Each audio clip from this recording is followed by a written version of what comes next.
रावजों सोदोबजों लाखिब्लानो जों जोंनि हारिनि सिनायथिखौ गाव गावनि नखराव जागायजेननो हायो।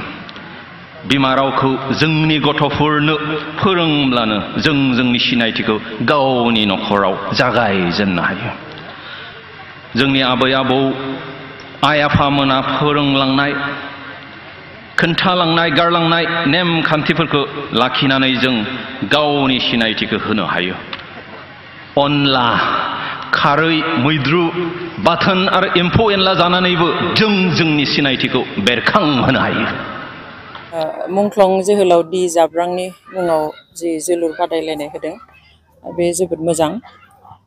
जेब्ला सोरबा सासे मानसिखौ जोङो जोंनि गेजेरनिफ्राय गोमाजानो बायो, जायखौ जों जेब्लायबो अनो, जायखौ जों जेब्लायबो मान इज्जत होनो लुबैयो, जायखौ जों जेब्लायबो सिबिनो लुबैयो, बेबायदि सुबुंनि मुङावनो बेफोरबायदि हाबाफारिखौ खालामनाय जायो।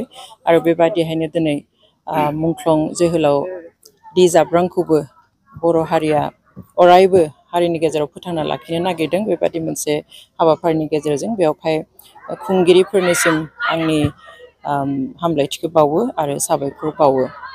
लाइमोनफ्रा जौगानाय माबा मोनसे प्रफिटफोर मोनगोन नामा बिदि गेलेनाय खुंनायजों? डेफिनेटलि मोनगोन। ओरैनोबो बर' फिसाफ्रा गेलेनायाव मोजांखा, मात्र खाबुफोरखौ खम मोनो। बेवहाय जि गेलेयो बेफोरखौ लासै लासै बेफोरनि गेजेरजोंनो थांनानै प्रफेशनेल जाहैयोब्ला मोजां।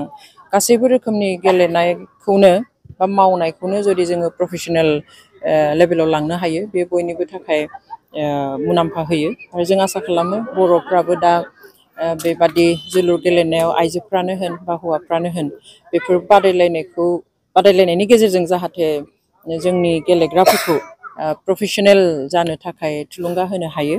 आरो आं बेखौ आसा खालामगोन। आरो बे मोनसे राहा, बेफोरनि गेजेरजोंबो जोङो थुलुंगा होनानै प्रफेशनेल जाहोनो हायो।